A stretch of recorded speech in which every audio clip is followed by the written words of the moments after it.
Hi, I'm Nick Gray, the business coach. Today's video is around sales, improving your conversion rate in your business, and we're looking at the formula for change. D times V plus F greater than R. What does that mean? So these are four key components for you to convert your prospect to your product or service. Obviously, we're not going to sell to anybody who doesn't need our product or service, but the key components we need to understand first are D, dissatisfaction. What is it that they're dissatisfied with? What are the pain points that they're feeling that make them need our product or service?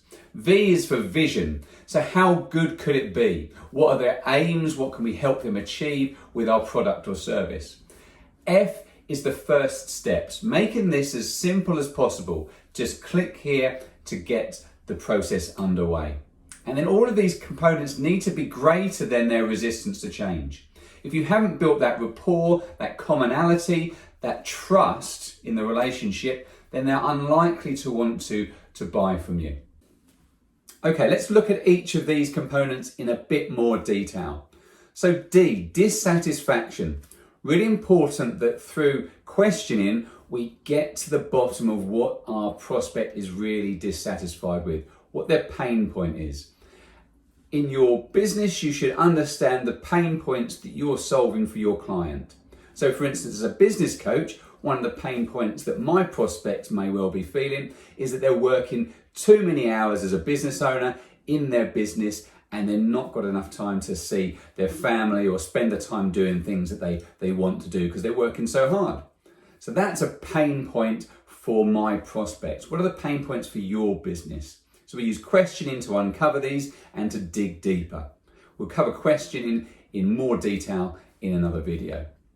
V is for vision. So how good could things be? What could it look like if they've purchased your product and service? If you've ever seen one of those television programs about a place in the sun, they'll take people to the prospective property and show them around, and they'll say, can you picture yourself here? And then more often than not say, yeah, I can see myself on the balcony with a nice glass of something, and they're starting to picture themselves. They're visualizing what it's going to be like. They're showing that vision. They're attaching that emotion to that. So that's dissatisfaction and vision. We've got to have those from the customer.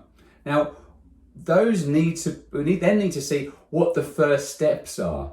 Let the prospect understand that it's a nice, simple process, how easy it could be. Because if they're, no matter how dissatisfied and happy they are about where it could take them, if the process of going through it with you is really rigorous, and they're not going to want to do it. So a simple process to just click on this, fill in this information, and then we're underway. Now, all of these components, if they're not greater than the person's resistance to change, they're still not going to want to change. So what does that mean then? Well, resistance to change could be because you haven't built that trust. Now, that trust is built on building that rapport, or that element of commonality that you've got in common with the prospect. So that trust is really important. Now, in a sales process, you build that trust by different interactions along the way. And we'll talk more about sales processes in another video. It depends. You'll need more trust the bigger the ticket item that you're selling. So again, all of these components need to be intact for the person to purchase your product. Again, to a greater degree, the higher the ticket item you're selling. So that's the formula for change, and important to understand for you and your sales team, for you to increase your sales conversions. If you want to know more, then send me a message. If you like this, please hit like. And if you want to see more of these videos, then hit subscribe onto the YouTube channel. Until next time, I'm Nick Gray, just making the world a better place.